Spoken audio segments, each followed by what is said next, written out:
ओम श्री गणेशाय नमः। सनातन धर्म में कोई भी शुभ कार्य आरंभ करने से पूर्व गणेश जी का स्मरण किया जाता है। सबसे पहले गणपति पूजन होता है। गणेश जी से प्रार्थना की जाती है कि कार्य सुमंगल रूप से हो। ऐसे अनेक पर्व भी हैं जो केवल गणेश शिव को समर्पित हैं। इन पर्वों में भक्तजन गणपति बप्पा का व्रत करते हैं, उनकी पूजा अर्चना करके मंगल की कामना करते हैं। इन्हीं व्रतों में से एक है संकष्टी चतुर्थी व्रत। संकष्टी चतुर्थी प्रति माह की कृष्ण पक्ष की चतुर्थी को मनाई जाती है। पूर्णिमा के पश्चात की चतुर्थी को संकष्टी चतुर्थी कहा जाता है और अमावस्या के बाद की चतुर्थी विनायक चतुर्थी होती है। इस प्रकार एक वर्ष में संकष्टी चतुर्थी के लगभग 12 से 13 व्रत होते हैं। मान्यता है कि जो भी यह व्रत करता है, प्रथम देव गणेश जी उसके सभी कष्ट हर लेते हैं। तो आज के वीडियो में हम बात करेंगे संकष्टी चतुर्थी व्रत कथा एवं पूजा विधि। वैसे तो संकष्टी चतुर्थी के विषय में अनेक कथाएं हैं, परंतु इस वीडियो में हम आपको सबसे प्रचलित कथा के विषय में बताएंगे। आइए जानते हैं कैसे हुआ संकष्टी चतुर्थी व्रत का आरंभ। दोस्तों, यह उस समय की बात है जब भगवान विष्णु और लक्ष्मी जी का विवाह निश्चित हो गया था और विवाह की तैयारियां चल रही थी। विवाह का निमंत्रण गणेश जी के अतिरिक्त सभी देवताओं को भेजा गया। सभी देवगण एकत्रित हुए। बारात प्रस्थान के समय जब गणेश जी नहीं दिखे, तब सभी देवताओं ने आपस में बात की कि गणपति नहीं दिख रहे हैं, उन्हें आमंत्रित नहीं किया गया, वे आए नहीं। सब इसी बात पर चर्चा करने लगे। कुछ ही समय में यह बात समारोह में उपस्थित सभी लोगों के बीच फैल गई। सभी देवता आश्चर्यचकित थे। फिर सब ने भगवान विष्णु से गणेश जी की उपस्थित ना होने का कारण पूछा था। भगवान विष्णु ने कहा कि हमने गणेश जी के पिता महादेव शिव को निमंत्रण भेजा था। एक ही परिवार के यदि गणपति आना चाहते तो पिता के साथ आ सकते थे। एक ही परिवार में 2 निमंत्रण क्यों भेजना?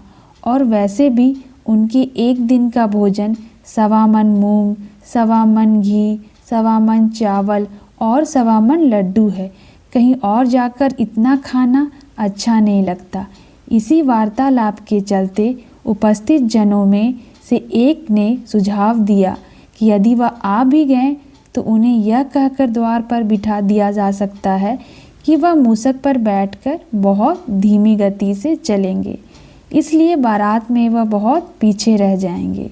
इस सुझाव पर भगवान विष्णु समेत सभी ने सहमति दी और फिर गणेश जी को बुलाया गया। कुछ ही देर में गणपति आ पहुँचे। फिर उन्हें समझाकर द्वार पर बैठा दिया गया और सभी देवगण बारात में चले गए। इतने में नारद जी आए और उन्होंने देखा कि गणेश जी तो द्वार पर बैठे हैं और अन्य सभी देवता बारात में गए हैं। पूछने पर गणेश जी ने उत्तर दिया कि मेरा बहुत अपमान हुआ है, मुझे यहाँ द्वारपाल बनाकर बैठा दिया गया है।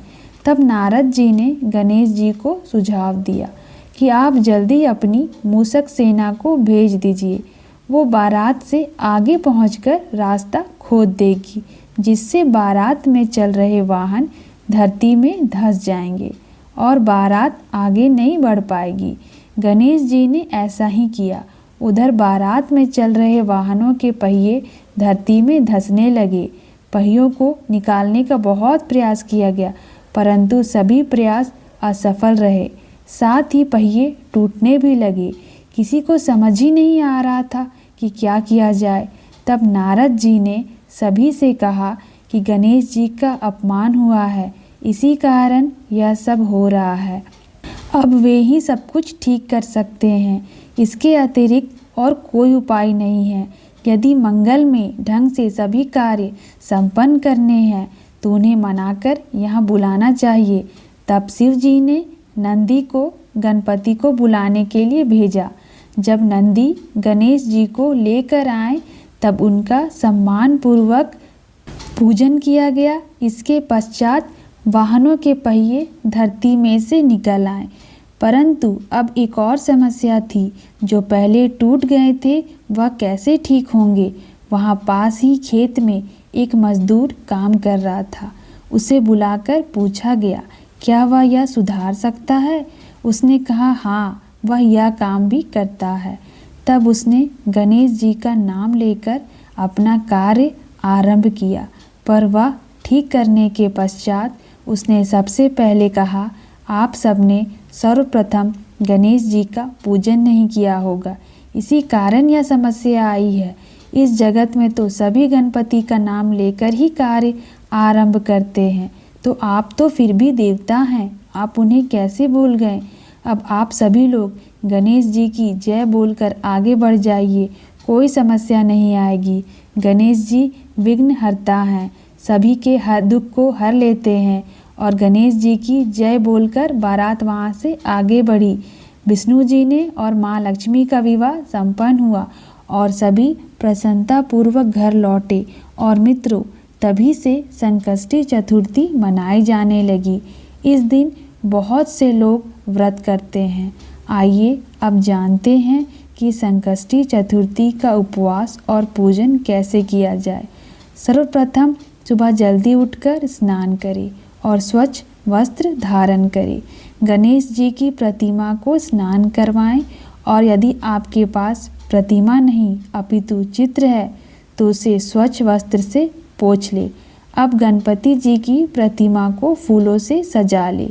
पूजा में गुड़, तिल, पुष्प, तांबे के कलश में जल, धूप, चंदन, प्रसाद, नारियल, गणेश जी को तिलक लगाकर मिष्ठान और फल एवं पुष्प अर्पित करें।